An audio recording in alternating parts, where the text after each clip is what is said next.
Hello, this is going to be a tutorial on how to log into your site as well as adding to your calendar. The first thing I'm going to do is, I have it bookmarked, but to go to your site, you'll go to your Eau Claire, Wisconsin, well, I'm not getting anything right here, ascensioneauclaire.com. You're going to put in a backslash, you're going to put in WP-admin. Hit return or enter. Then you're going to add your username and the password. Click login. And this is what your screen will look like when you come here. For now, if you ever come on here and there's under update, there's like a little red circle here with a 1 or 2 or 3 in it. Go ahead and click that, and there'll be maybe to update WordPress, it'll maybe to update one of your plugins. Usually if there's a red update little symbol here, there will also be one down here, and you can just go into your installed plugins and update. One thing though, as it's updating, do not move from that page. Stay on there. It only takes a matter of seconds, but stay on that page until it's done. If when you go into plugins, let's go ahead and do that, you'll see as you scroll down, something will be in yellow. Instead of this blue background, it'll be in yellow, and there'll be a spot right here to click update, and you just update it, update if there's more than one. But again, do not come off of this page. They will automatically update, but if there's an update available, go ahead and do it on your own so that things get updated as soon as possible. All right, we're going to go into events, and we're going to click on all events. And as you can see, there's some things already slated on here, and it shows kind of basically what it says. So Pioneer Services is every month is the second, fourth, and last Sunday is just the service. And then the communion service one is down here. Every month it's the first and third Sunday. So let's see how we do that. So we're going to say add new. And we're just going to say, for the sake of argument, that you're going to put in something for Ascension. All right. You have to tell it to shift down. Otherwise, if you put too much verbiage in this line, and the line looks like you can add a bunch of stuff, but if you do not do a break, like so, then it won't show up on your calendar properly when people look at your calendar. So this is basically telling you to hit the return key, but it does it automatically for you. So you have 2 brackets, and in the middle you have BR for break. If we're going to put worship service,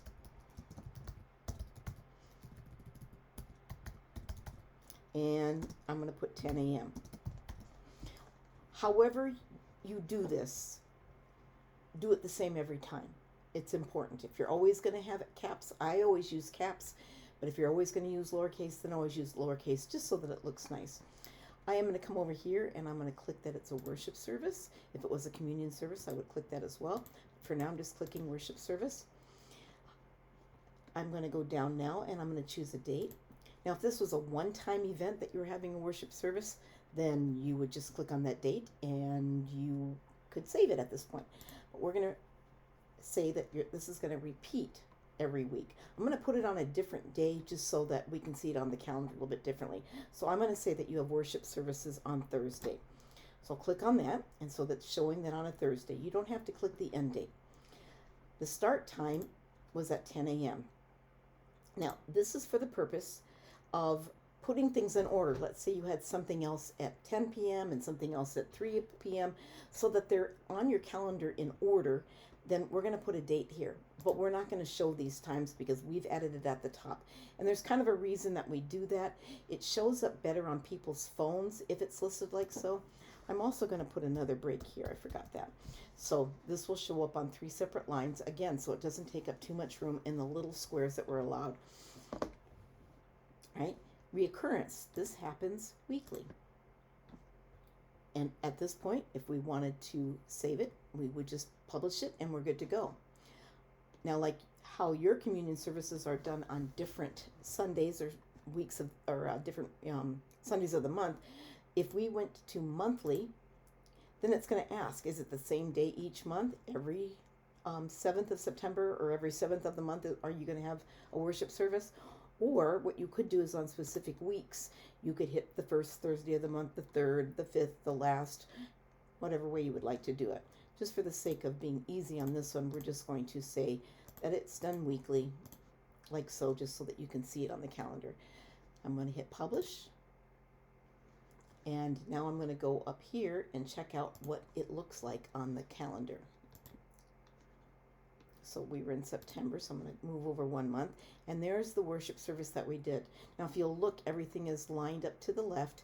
And if we would have put worship service 10 a.m. on my screen, because I'm on a huge screen, that would be fine. But if you're looking at it on a cell phone or something and you had worship service 10 a.m., you might only have the word worship there, and the rest would have been blocked off by the this next square here. So now I'm going to go back to where we were at. So I'm going to go back to the dashboard by going up to Ascension Lutheran and going to the dashboard.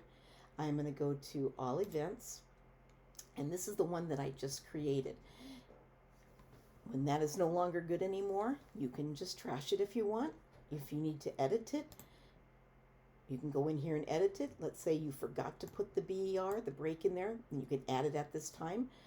No harm, no foul. All right, let's say that you're going to put up something for, this one's still saved because I didn't change it.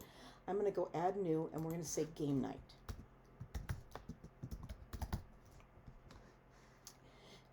And we'll just pick a date. I'm going to say it's going to be on the 16th. I forgot to put a time there. And again, I'm going to do my break. And I'm going to say it's at 6 p.m. This section here is, let's say you want to say everyone bring a game.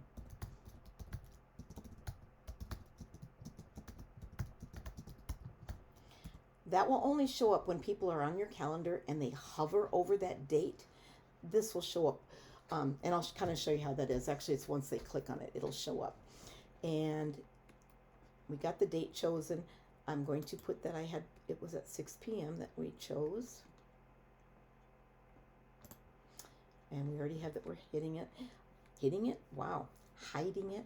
And it's not a weekly occurrence. It could be a monthly occurrence on the third Saturday of every month if you want, that's fine.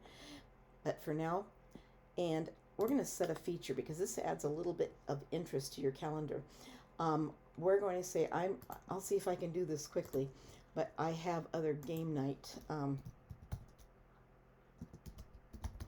logos or photos in here, and we'll see if one comes up. Well, it doesn't, so we're just going to use this tackle box. Maybe it's a fishing game night, and we'll add that on there. So that's uploading a file on there. And I'm going to hit set a featured image, and that shows up in there. Before we added that, I'm just going to erase this really quick. I'm going to publish this because I want something else to show up here. It'll show you what size it needs to be. So this one says it needs to be 1600 by 480. I'll show you what happens when it's not, because this one is not. This one will show you what the dimensions are right here.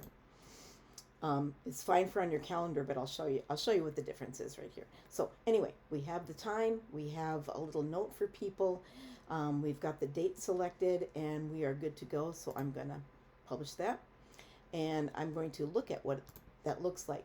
So you can see here the whole thing did not show up because it was not the correct size. It actually doesn't look bad if you wanted it to look like that. If we go over to your calendar, oops, wrong way. On your front page, click calendar, and I go into August, and I go over to game night here. Then this is how it's going to show up. When they hover over it, they'll see that it's game night. They'll see the little note about everyone bring a game to play, and the graphic. You don't have to have a graphic there, but you can. The other reason for having a graphic would be, I'll go to the front page again. Let's see how this, if it shows up on events. Yeah, we only have 2 events showing here, but if we were in September and we were showing all the events in September on this, in this little area right here, that little graphic would also show up here. So it's just something to consider. I'm going to back with that. I am going to delete this because we really don't have a game night on this particular day. One more thing that I wanted to show you, I am going to get rid of, is this the one that I created just now? Yeah, Thursday. You want to get rid of that because you really don't have services there. But I am going to go down to a service. So you have Wednesday nights, you do have services, okay, at 5:30. And it also adult and children's Bible study. That was one of the notations on something that you had given me. I put that on there. I'm going to go down here because let's just say some day in September you also have a meeting and you're not going to be able to have this on Wednesday. So you can exclude any day that you want. We'll just say for the sake of argument that we're going to exclude the 27th, and we hit that, and then we come back over here and we would update it. We're not really going to exclude it, so I'm going to go back over here and X that out because we're not going to do that. And I actually don't even have to update because I didn't really make a change. I am going to do a break right here because I noticed that it was, there we go, going off the page a little bit. And that's how you add something to your calendar. Kind of the more you play with it, the more you'll find different features that you want to use or not use on there. But anyway, so anything you can hover over, you can see exactly how it's going to show up. When people look on their phone, it tends to look smaller. But if you tell them to tilt their phone on the side and look at it landscaped, then all these things will show up. Otherwise, what will show up is just that there's an event there. This will show up darker on these days. So if they turn their phone sideways, then the events will show up. And they can click on them as well. The same thing would work.